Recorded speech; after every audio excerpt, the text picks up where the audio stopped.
Right ఇక డీటెయిల్స్లోనికి వెళ్దాం. కేంద్రం కేబినెట్ కీలకమైన నిర్ణయాలు తీసుకుంది. ఖరీఫ్ పంటలకు కేంద్రం కనీస మద్దతు ధర నిర్ణయించింది.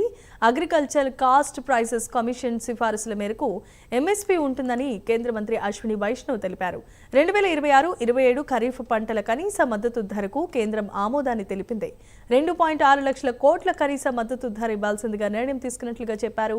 ఏడాదికి 821.41 లక్షల మిలియన్ టన్నుల పంట సేకరణ అంచనాగా ఉంది. పంట ఖర్చుకు అదనంగా 50% కనీస మద్దతు ధర ఇవ్వాలని నిర్ణయం తీసుకున్నారు.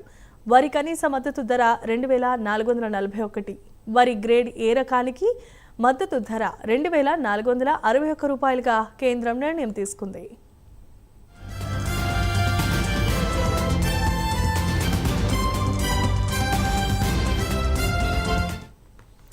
క్వింటా హైబ్రిడ్ జొన్నలకు కనీస మద్దతు ధర 4023గా, మల్దండి జొన్నలకు 4073గా నిర్ణయించింది.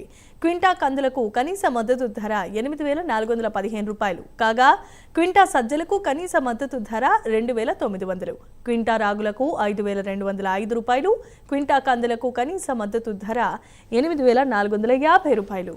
ఇక క్వింటా పెసర్లకు 8780 రూపాయలు ఉండగా, క్వింటా మినపకు 8200, పత్తి మధ్య రకానికి 8267 రూపాయలు, పత్తి పొడుగు రకానికి 8667, వేరుశనగకు 7517, పొద్దుతిరుగుడు 8343, సోయాబీన్ 5708, నువ్వులు 10346 రూపాయలుగా నిర్ణయించారు.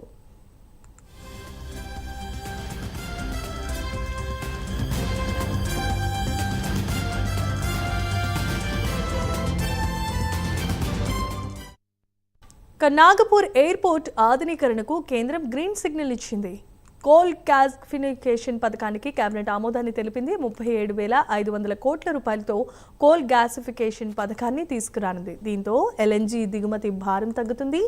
భారత్లో 401 బిలియన్ టన్నుల బొగ్గు నిల్వలు ఉండగా 400 ఏళ్లకు సరిపడే బొగ్గు నిల్వలు ఉన్నాయని కేంద్రం ఇప్పటికే ప్రకటించింది.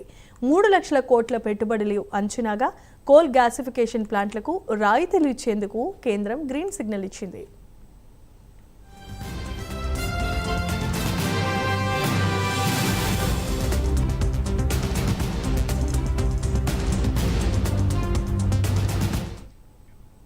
ఇక ఇంధన ఆదా చర్యలో భాగంగా కేంద్రం